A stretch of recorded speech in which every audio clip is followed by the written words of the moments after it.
और इसमें भी अगर हम लोग देखें तो इसमें एक खास ट्रेंड हमको दिखाई पड़ रहा है, जिसमें ये हमको पता चल रहा है कि इस टॉपिक से जो क्वेश्चन आ रहा है वो हर अल्टरनेट ईयर में पूछा जा रहा है। तो अगर हम इस अल्टरनेटिव ट्रेंड को कंसीडर करें कि इससे हर अल्टरनेटिव ईयर में क्वेश्चन आ रहा है, तो 2025 में अर्बनाइजेशन से आपको एक या दो सवाल डेफिनेटली देखने को मिलने वाले हैं। ये 2019 और 2023 को छोड़कर हर साल इससे सवाल पूछा गया है, और बहुत चांस है कि 2025 में भी इससे एक 12 मार्कर क्वेश्चन हमको देखने को मिल जाए। क्योंकि 2023-2024 में लगातार सवाल आए हैं, तो हो सकता है कि 2025 में ये सेगमेंट फिर से रिपीट मार दे। में खास बात ये है कि ये एग्जामिनर का सबसे फेवरेट यूनिट्स हैं। इनमें से बहुत सारे सवाल पूछे जाते हैं। जैसे अगर हम यूनिट 10 की बात करें, 2021 से पेपर ने शिफ्ट लिया, और 2021 के बाद से लगातार जो रीजनलिज्म है, जो क्षेत्रवाद है, उस पर सवाल पूछा जा रहा है। साथ 2026 की तैयारी करने वाले लोगों के लिए भी ये जो वीडियो है ये इंपॉर्टेंस रखता है। इसको देखकर वो ये पता कर सकते हैं, ये अंदाजा लगा सकते हैं कि कौन कौन से सेगमेंट्स, कौन कौन से टॉपिक्स ऐसे हैं जो एग्जाम के लिए इंपॉर्टेंस रखते हैं।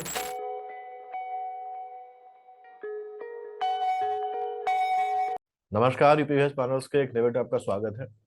पीसीएस मेंस 2024 का रिजल्ट आ चुका है, और पीसीएस मेंस 2025 बस कुछ ही दिनों की दूरी पर है। 29 मार्च 2026 को पीसीएस मेंस 2025 का एग्जाम ड्यू है। इसमें बहुत से साथी अपनी प्रिपरेशन कंप्लीट कर चुके होंगे और रिवीजन और राइटिंग प्रैक्टिस की फेज में होंगे। वहीं कुछ ऐसे भी साथी होंगे जो अभी तक आरओ मेंस में लगे हुए थे और अब आरओ मेंस के बाद पीसीएस मेंस की तैयारी में लग गए हैं। किसी भी एग्जाम में लास्ट के 30 से 40 दिन सबसे ज्यादा इंपॉर्टेंट होते हैं और पूरी तैयारी को डायरेक्शन में लाने का काम करते हैं।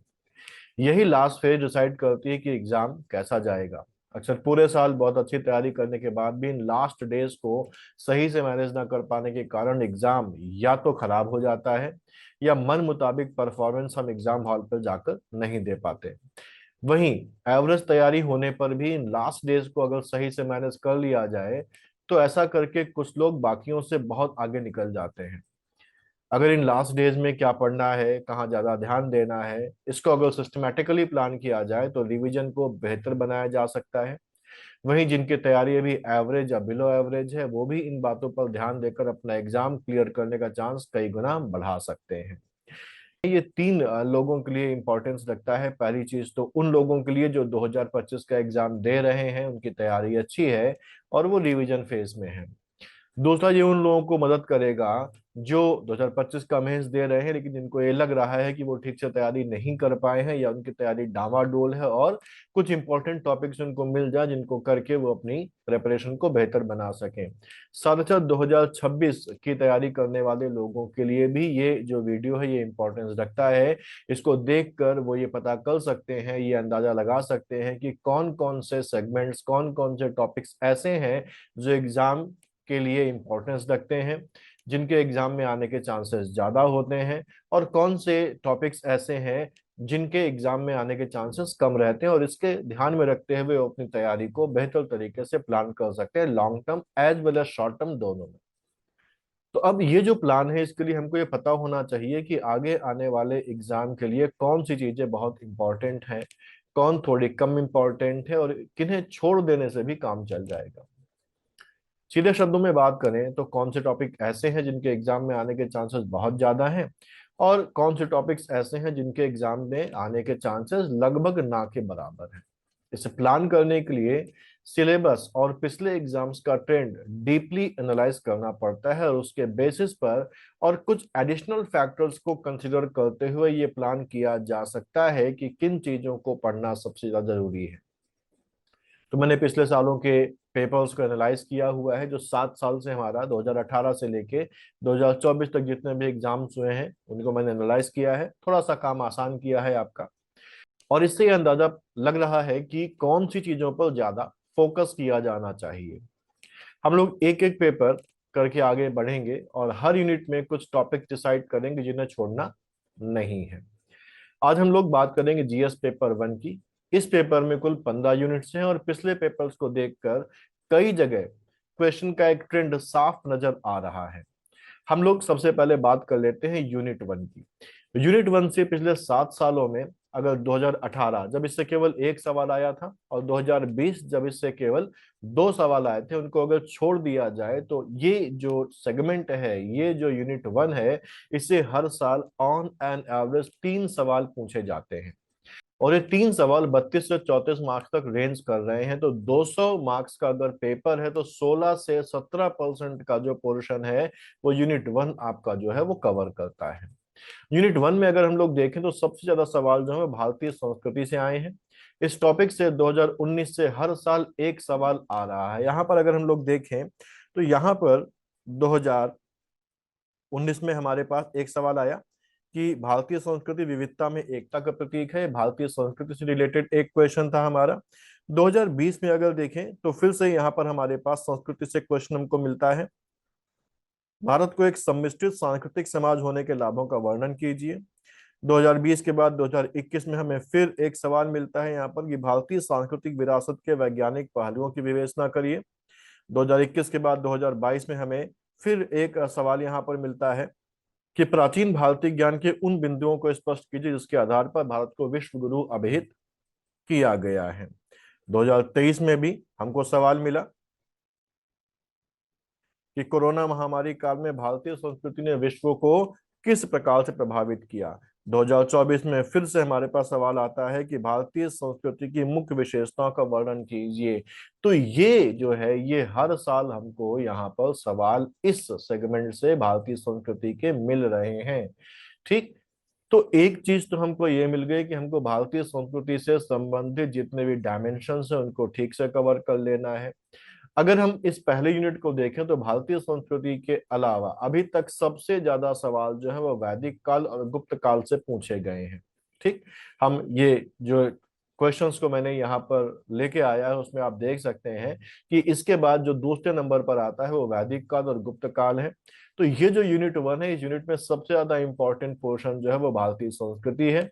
वैदिक काल से संबंधित क्वेश्चंस हैं और गुप्त काल हो जाते हैं। इसके साथ ही मंदिर कला और इस्लामी कला को भी देख लेना जरूरी है। हालांकि इससे अभी उतने ज्यादा सवाल नहीं पूछे गए हैं, लेकिन फिर भी ये एक इम्पोर्टेंट सेगमेंट है, इसलिए इसको इग्नोर नहीं करना है। तो यूनिट वन में हमको सबसे ज्यादा फोकस करना है भारतीय संस्कृति पर, वैदिक काल पर, गुप्त काल पर, मंदिर कला और इस्लामी कला पर। बाकी चीजों को भी देखना, लेकिन यहाँ पर हमको फोकस जो है वो ज्यादा रखना है और यहाँ से हमको क्वेश्चन एग्जाम में देखने को जरूर से जरूर मिलेगा।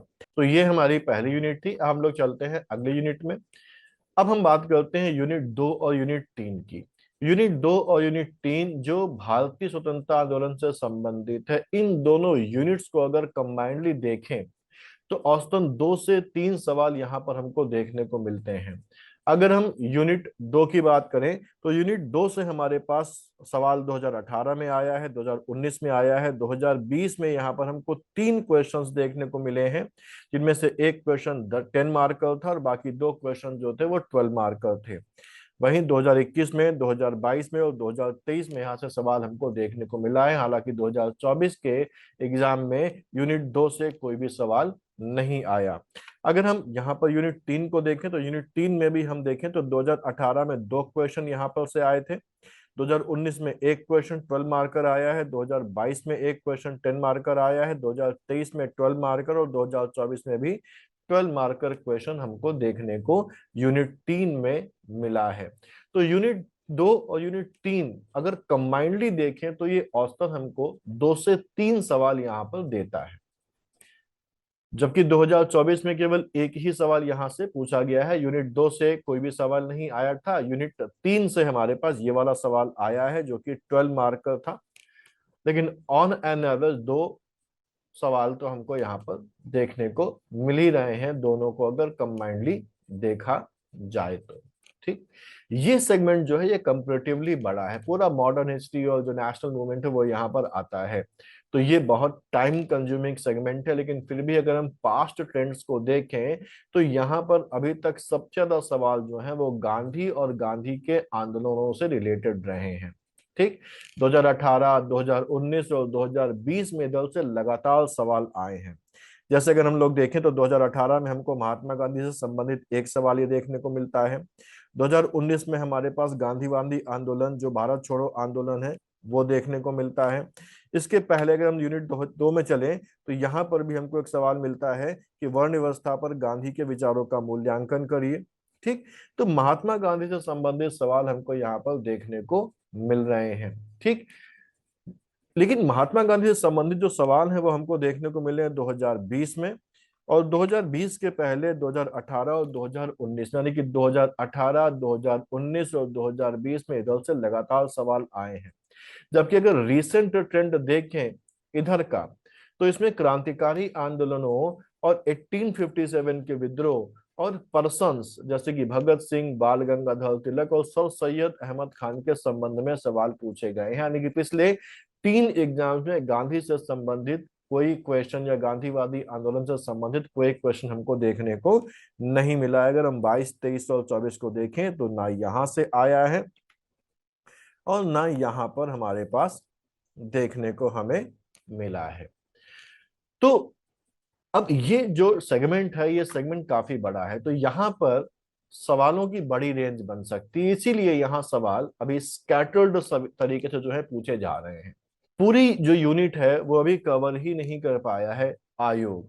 ठीक, तो अभी स्कैटर्ड तरीके से पूछे जा रहे हैं, और हो सकता है कि अभी तक जो अनछुए सेगमेंट है, उन अनछुए सेगमेंट से हमारे पास यहाँ पर सवाल हमको 2025 और 2026 में देखने को मिले। ठीक, यानी कि अगर हम प्रिडिक्ट करना चाहें तो 2025 में सबसे ज्यादा प्रोबेबिलिटी उन टॉपिक्स की हो सकती है जो अभी तक अछूते हैं, जहां से कोई सवाल अभी तक नहीं पूछा गया है। इसलिए सामाजिक धार्मिक सुधार आंदोलन, अंग्रेजी शासन का शिक्षा पर प्रभाव, प्रेस का विकास, जनजातीय विद्रोह, ये हमारे इंपॉर्टेंस रखेंगे। इसके अलावा गांधी और गांधी से संबंधित आंदोलन तो है ही इंपॉर्टेंट, क्योंकि पिछले 3 साल से इस पर सवाल नहीं पूछा गया, तो हो सकता है कि रिपीट कर दे। इसके अलावा पर्सन्स में अगर देखा जाए तो सुभाष चंद्र बोस, चंद्रशेखर आजाद, क्रांतिकारी आंदोलन और महिलाओं की ये भारत के स्वतंत्रता संग्राम और क्रांतिकारी आंदोलनों में जो भागीदारी है वो भी हमको देख लेनी जरूरी है। तो ये एक चीजें हैं जो इस यूनिट पर हमको ध्यान से कवर करनी है। यूनिट 2 और 3 के बाद हम लोग बात करते हैं यूनिट 4 की। यूनिट 4 से अगर हम लोग देखें तो अभी तक केवल 3 बार ही इसमें से सवाल पूछा गया है, 2024, 2023 और 2018 में। ठीक है, क्योंकि 2023, 2024 में लगातार सवाल आए हैं, तो हो सकता है कि 2025 में ये सेगमेंट फिर से रिपीट मार दे। 2018 और 2023 में इस सेगमेंट से भारत के एकीकरण या रियासतों के एकीकरण में सरदार पटेल की भूमिका पर सवाल आया है। यहाँ पर 2023 में कह रहा, स्वतंत्रता प्राप्ति के उपरांत भारत के एकीकरण में सरदार पटेल की भूमिका की विवेचना कीजिए। 10 मार्कर क्वेश्चन था। सरदार वल्लभ भाई पटेल की भारतीय रियासतों के विलीनीकरण में भूमिका को स्पष्ट कीजिए, फिर से 10 मार्कर क्वेश्चन था। और 2024 में जो सवाल आया है वो आया है कि भारत जब आजाद हुआ तो उसके सामने कौन कौन सी चुनौतियां थीं, ये भी 10 मार्कर आया है। तो यूनिट 4 से अभी तक लगातार 10 मार्कर क्वेश्चन ही 3 साल पूछे गए हैं। 2024, 2023 में रिपीट हुआ है। ये जो है ये एक छोटा सा टॉपिक है। इसमें सरदार पटेल की भूमिका और आजादी के बाद जो समस्याएं आई हैं वो सबसे ज्यादा इंपॉर्टेंट है, उनको तैयार करना है, इनको तो देखना ही है। लेकिन हो सकता है कि इस बार अगर ये रिपीट मारता है तो हो सकता है कोई नया टॉपिक ही पूछ ले। इसलिए यहाँ पर सरदार पटेल की जो भूमिका रही है भारत के एकीकरण में, भारत को आजादी के बाद जो समस्याएं, जो चुनौतियां झेलनी पड़ी हैं, उसके अलावा कुछ और टॉपिक्स देख लेने जरूरी हैं। बहुत ज्यादा नहीं, लिमिटेड टॉपिक, जैसे राज्यों का जो लिंग्विस्टिक बेसिस पर, भाषाई आधार पर जो रिऑर्गेनाइजेशन हुआ है, पुनर्गठन हुआ है, ये इंपॉर्टेंट है, इसको आप देखिए। भारत की जो गुटनिरपेक्ष नीति थी उसको देखिए, और विभाजन के बाद की जो शरणार्थी समस्या थी उस पर भी एक नजर यहाँ पर मार लेनी जरूरी है। तो इस सेगमेंट में हम सरदार पटेल को देख लें, हम भारत के सामने जो चुनौतियां थी वो देख लें, हम यहाँ पर देख लें भाषाई आधार पर राज्यों का पुनर्गठन, शरणार्थी समस्या और भारत की गुटनिरपेक्ष नीति। तो हमारा ये टॉपिक जो है इसमें हम बिल्कुल सेफ हो जाएंगे। अगर यहाँ पर सवाल आता है तो हम पक्का करके आएंगे, छूटेगा नहीं। अगर हम यूनिट 5 को देखें तो ये वर्ल्ड हिस्ट्री से रिलेटेड है, विश्व इतिहास से रिलेटेड है।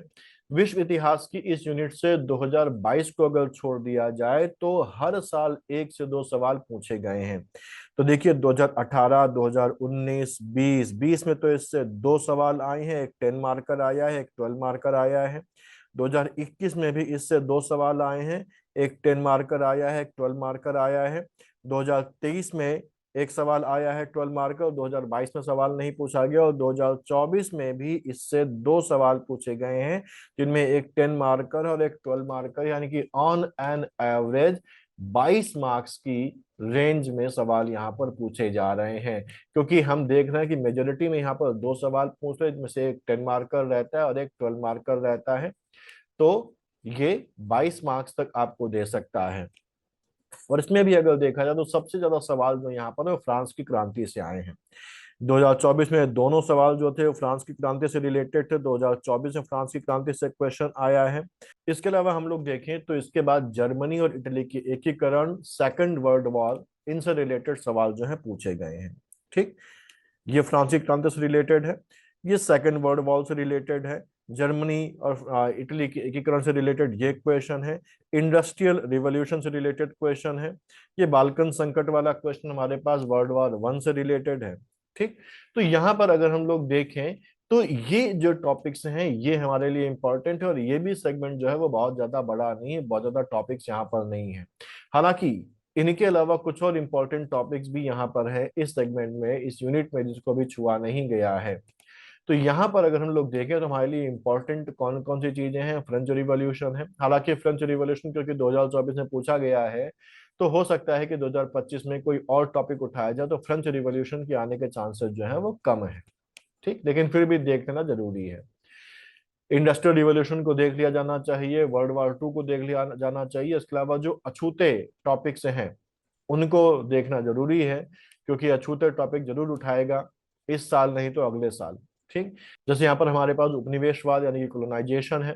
खास तौर से इसका जो वो सेगमेंट जो रिलेट करता है डी कोलोनाइजेशन से या वी औपनिवेशीकरण से, वो जरूर देखना है। नाजीवाद को देखना है, फांसीवाद को देखना है, और फर्स्ट वर्ल्ड वॉर को भी यहाँ पर देख लेना है।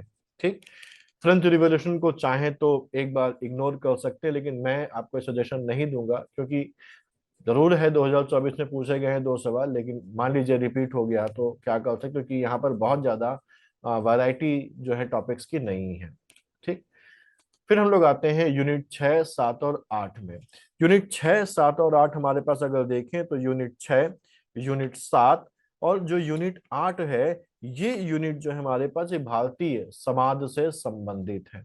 ये तीनों बहुत इंपॉर्टेंट यूनिट्स हैं, और सबसे बड़ी बात है कि सेगमेंट रिपीटिशन बहुत ज्यादा है, इसलिए हमें यहाँ पर बहुत सर नहीं खपाना है। यहाँ पर बस 4-5 टॉपिक्स अगर देख लिए जाएं तो इन तीनों यूनिट्स को मोर और लेस कवर किया जा सकता है। ठीक, जैसे महिला सशक्तिकरण और उससे संबंधित जो मुद्दे हैं वो 2019 और 2022 को छोड़कर लगातार आया है। तो यहाँ अगर हम लोग देखें तो यहाँ पर 2018, 2020, 2021, 23 और 24 यहाँ पर महिलाओं से संबंधित मुद्दों पर सवाल हमेशा आ रहा है। 2019 को अगर छोड़ दिया तो 2019 में नहीं आया है, और 2022 में नहीं आया है। 2023 में तो इससे 2 सवाल आए थे, एक 10 मार्कर आया था और एक 12 मार्कर आया था, 22 नंबर के क्वेश्चंस आए थे। दूसरा टॉपिक यहाँ पर गरीबी और गरीबी के कारण और उसके प्रभाव हैं। 2022 से लगातार 10 मार्कर सवाल यहाँ से हमारे पास आ रहा है। तो 2022, 23, 24 में लगातार सवाल यहाँ पर पूछा गया 10 मार्कर। गरीबी के कारणों और परिणामों पर चर्चा कीजिए। बेरोजगारी भारत में व्याप्त निर्धनता का एकमात्र कारण है, तो ये भी गरीबी के कारण से संबंधित है। 2022 में अगर हम लोग देखें तो यहाँ पर थोड़ा सा एक ऑफ बीट सवाल आया था कि निर्धनता कई पीढ़ियों तक हस्तांतरित होती है तो वह एक संस्कृति का रूप ले सकती है। तो कारण और प्रभाव अगर हमको पता है तो हम इस क्वेश्चन से भी डील कर सकते हैं। इसके पहले ये 2020 में आया था, और यहाँ पर भी गरीबी के कारणों से संबंधित ये क्वेश्चन था। तो यहाँ पर क्योंकि ये 2022, 23, 24 लगातार आ रहा है, तो ये एक इंपॉर्टेंट सेगमेंट बन जाता है। तीसरा जो टॉपिक है वो हमारा शहरीकरण, नगरीकरण यानी कि अर्बनाइजेशन है। और इसमें भी अगर हम लोग देखें तो इसमें एक खास ट्रेंड हमको दिखाई पड़ रहा है, जिसमें ये हमको पता चल रहा है कि इस टॉपिक से जो क्वेश्चन आ रहा है वो हर अल्टरनेट ईयर में पूछा जा रहा है।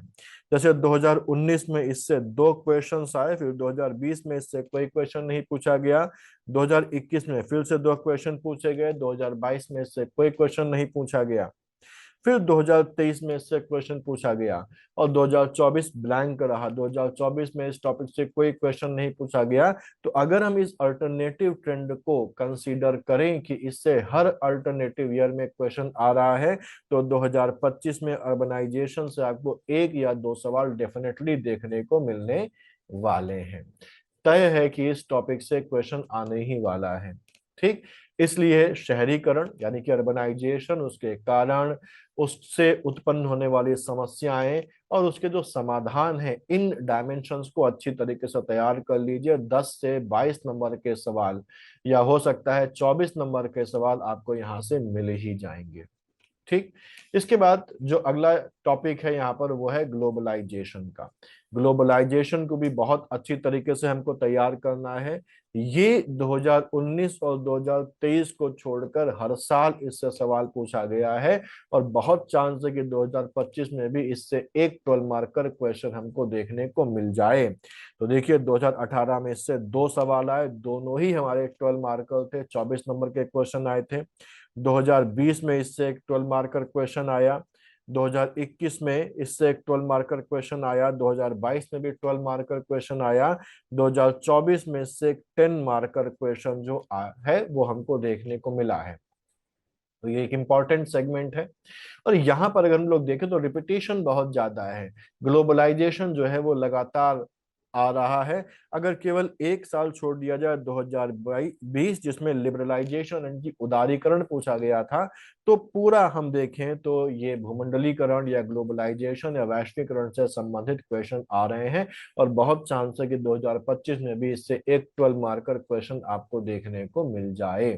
ठीक, इन चार टॉपिक्स के अलावा इन तीन यूनिट्स में यानी कि 6, 7 और 8 में भारतीय समाज में विविधता में एकता और इसके कारण और इससे रिलेटेड डायमेंशंस को भी देख लेंगे तो बेहतर रहेगा। ये तीनों यूनिट जो हैं यानी कि 6, 7 और 8, इसमें बहुत स्पेसिफिक क्वेश्चंस पूछे जा रहे हैं। अगर आपने इसको पहले से पढ़ा हुआ है तो कुछ ही घंटों में इन तीनों यूनिट्स को आप आसानी से कवर कर सकते हैं। और ये यूनिट ऐसी हैं जो आपको यहाँ के साथ साथ जो ऐसे वाला सेगमेंट है उसमें भी बहुत ज्यादा हेल्प करती हैं। यूनिट 6, 7 और 8 के बाद हम बात करते हैं यूनिट 9 की। यूनिट 9 से भी हर साल सवाल पूछा जा रहा है। इसमें खास बात है कि 2018, 2019 और 2020 में लगातार धर्मनिरपेक्षता और सांप्रदायिकता टॉपिक से सवाल आए हैं। उसके बाद से इस टॉपिक से सवाल नहीं आया। तो देखिए 2018 में दो सवाल आए, एक 10 मार्कर और एक 12 मार्कर, दोनों ही सांप्रदायिकता और धर्मनिरपेक्षता से संबंधित थे। 2019 में हमारे पास फिर से धर्मनिरपेक्षता से सवाल आया। 2019 में एक सवाल और जनजातियों के सशक्तिकरण से संबंधित था। 2020 में सांप्रदायिकता से सवाल हमारे सामने यहाँ पर एग्जाम में आया था। तो 2018 से 2020 इन 3 सालों में लगातार धर्मनिरपेक्षता और सांप्रदायिकता या उनसे एसोसिएटेड क्वेश्चन हमसे पूछा गया है। उसके बाद से ये गायब हो गया, इससे सवाल नहीं आया। 2021 से पेपर ने शिफ्ट लिया, और 2021 के बाद से लगातार जो रीजनलिज्म है, जो क्षेत्रवाद है, उस पर सवाल पूछा जा रहा है। 2021 में हम लोग अगर देखें तो क्षेत्रवाद है। 2022 में हमारे पास जातिवाद से सवाल आया है। 2023 में फिर से क्षेत्रवाद आया है। 2024 में फिर से क्षेत्रवाद से हमारे पास जो है वो सवाल पूछा गया है। तो क्षेत्रवाद इंपॉर्टेंट होता चला जा रहा है। हो सकता है कि इस बार फिर से क्षेत्रवाद से सवाल हमारे पास देखने को मिले 2025 में। लेकिन सेफ रहने के लिए जरूरी है कि क्षेत्रवाद के साथ दो छोटे पॉइंट्स और देख लिए जाए। एक तो क्षेत्रवाद, और दूसरा वही धर्मनिरपेक्षता और सांप्रदायिकता को कवर कर लिया जाए कि हो सकता है कि इतने साल के गैप के बाद फिर से सांप्रदायिकता से सवाल पूछा जाए। और दूसरा जातिवाद से रिलेटेड, जातिवाद से केवल एक बार सवाल पूछा गया है। जातिवाद इसलिए भी इंपॉर्टेंट है क्योंकि इस समय जो माहौल बना हुआ है उसमें जातिवाद से सवाल आने के चांसेस ज्यादा लग रहे हैं। तो जातिवाद को प्रायोरिटी पर रखते हुए क्षेत्रवाद और सांप्रदायिकता को ठीक से यहाँ पर तैयार कर लेना है, क्योंकि इन तीनों में मोस्ट प्रॉब्ली जातिवाद और क्षेत्रवाद या सांप्रदायिकता के भी चांसेस यहाँ पर हैं क्वेश्चन आने के। हम लोग यूनिट 10, 11 और 12 को देख लेते हैं। पहले बात करते हैं यूनिट 10 की। यूनिट 10, 11 में खास बात यह है कि ये एग्जामिनर का सबसे फेवरेट यूनिट्स हैं। इनमें से बहुत सारे सवाल पूछे जाते हैं। जैसे अगर हम यूनिट 10 की बात करें तो यूनिट 10 में आप देखिए 2024 में यूनिट 10 से 3 क्वेश्चन पूछे गए, जिनमें 2 10 मार्कर थे और एक 12 मार्कर था, यानी कि टोटल 32 मार्क्स के क्वेश्चन आपको यहाँ पर देखने को मिले। 2023 में भी यहाँ से 3 क्वेश्चंस मिले, 10 10 और 12 मार्कर के। 2021 में हालांकि यहाँ से एक, 20 में एक और 19 में भी यहाँ पर एक सवाल जो है वो देखने को मिला। लेकिन हालिया जो ट्रेंड दिखा रहा है वो ये दिखा रहा है कि 3 सवाल ऑन एन एवरेज यहाँ से आ रहे हैं। ठीक, ये नेचुरल रिसोर्सेज से रिलेटेड है। अगर हम यूनिट 11 की बात करें तो ये थोड़ी सी बड़ी और टेक्निकल यूनिट है, फिजिकल जियोग्राफी से रिलेटेड यूनिट है। यहाँ पर कई सारी चीजें आती है, लेकिन यहाँ पर भी हमको एक ट्रेंड देखने को मिलता है कि कौन सी चीजें ज्यादा पूछी जा सकती है, उसको हम महसूस कर सकते हैं। हालांकि यहाँ पर भी अगर देखें तो ऑन एन एवरेज 2 सवाल हर साल पूछे जाते हैं। 2024 में यहाँ पर 2 सवाल पूछे गए, एक 10 मार्क और एक 12 मार्कर। एक भूकंप से रिलेटेड था और एक भूकंप से ही एसोसिएटेड सुनामी से रिलेटेड था। 2023 में यहाँ पर फिर से 2 सवाल पूछे गए थे। 2023 में 3 सवाल पूछे गए थे जो चक्रवात से, अल नीनो वगैरह से रिलेटेड थे।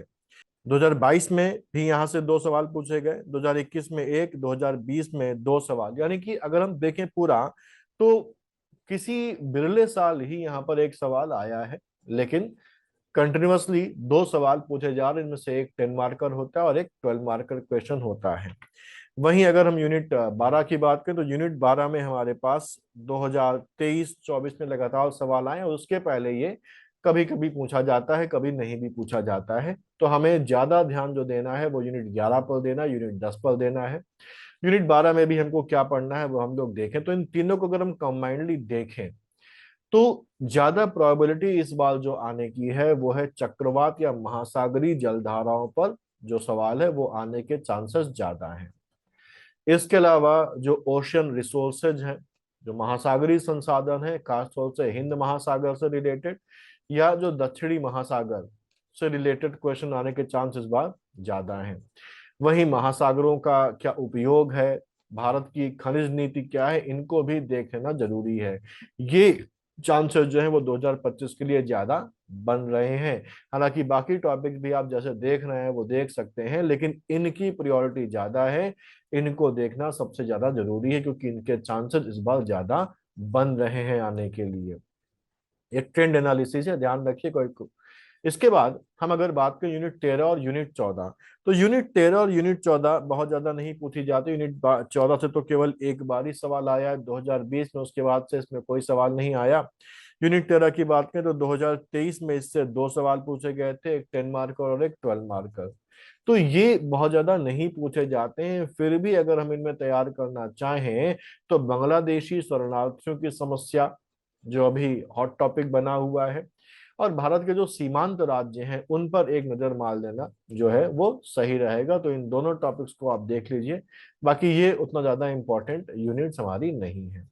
यूनिट 15 जो हमारी लास्ट यूनिट है, इसमें भी बहुत रिपीटिशन है।